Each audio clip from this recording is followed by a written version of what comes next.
Good morning, students. I, Chandima Banerjee from DAV Public School is here to teach you part 2 of voice. In part 1, I've already mentioned about passive forms of tenses, and I've already mentioned some exceptional forms of tenses are there which do not have passive forms, like future continuous and perfect continuous tenses do not have its passive form. So here I have prepared a chart for you to clarify it much more comfortably, the passive forms of tenses. So here we go. First, it is the present simple. The formula for this is MR plus V3 plus B plus subject. Examples, the teacher punishes me. Me becomes I and it becomes I am punished by the teacher. Next is past simple. The formula for this is was were plus V3 plus by. Example, the teacher punished me. Passive voice, I was punished by the teacher. Was punished will become is very important here. Now future simple. Formula will be or shall be plus V3 plus by. Here the teacher will punish me. Passive form, I will be punished by the teacher. Next is the continuous forms. Present continuous. The formula for this is slash am slash are plus being plus V3 plus by. Like the teacher is punishing me.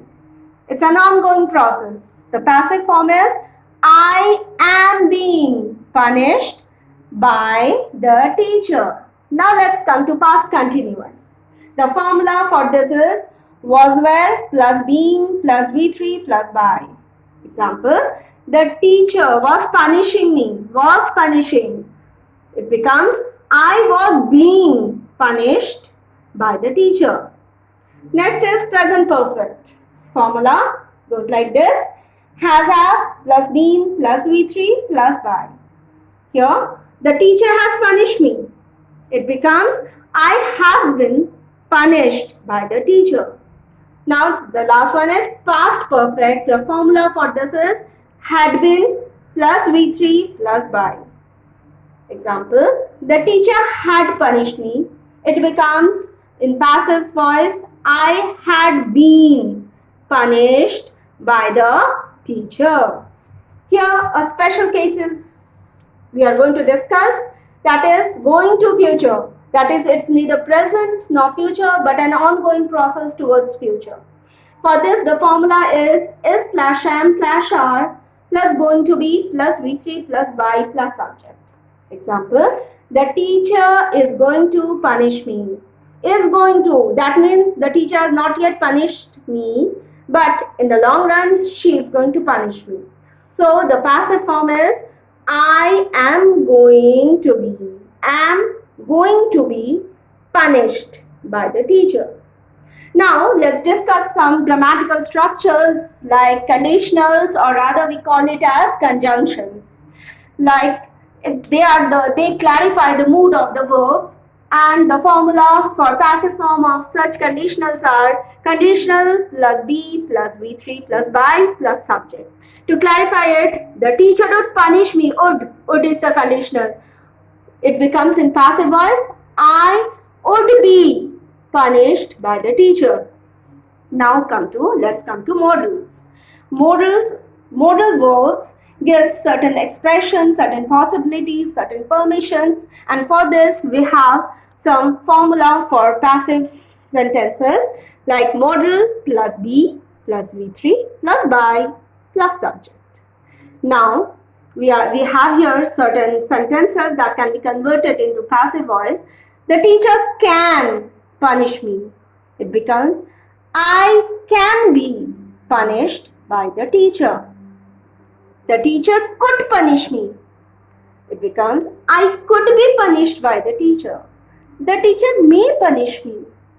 It becomes I may be punished by the teacher. The teacher might punish me. Becomes I might be punished by the teacher. Next, the teacher ought to punish me. it becomes I ought to be punished by the teacher. The last one is the commanding sentence, or what we call it as imperative sentence. So here the formula is let. A special thing has been added at the inaugurating point of the sentence, and that is let, and let plus object plus be plus V3. So here the examples are close the door, that's an order. So in passive form it becomes let the door be closed. The second one, open the book, let the book be opened.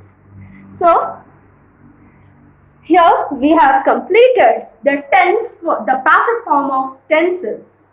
The last one is how to convert an interrogative sentence into passive form.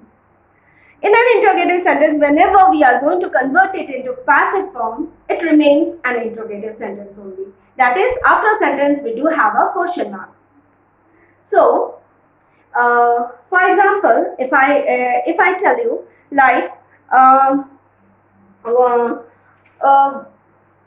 some error always happens is that many times I have seen that students often put a full stop, but it's not correct, because in a full stop it always happens that you get a cross for that. So a question mark is always put after an passive form of interrogative sentence. So for example, we can say, what do children do in the field? Question mark, passive form. What is done by children in the field? It becomes a passive form, and at the end of that we give a question mark. So with this, I think I have cleared enough for voices, and with a better understanding, I'm ending my session here itself. And I hope with part 1 and part 2 of voices, I'm able to clarify all the respective parts of active and passive voice. So remain inside the house, children. Be safe, be healthy, and with this I'm attaching the subject materials, some study materials that do have some worksheets also. Solve it properly, and if you have any query or if you are unable to solve it, please revert back to me. I'm always there for you. Thank you. Have a good day.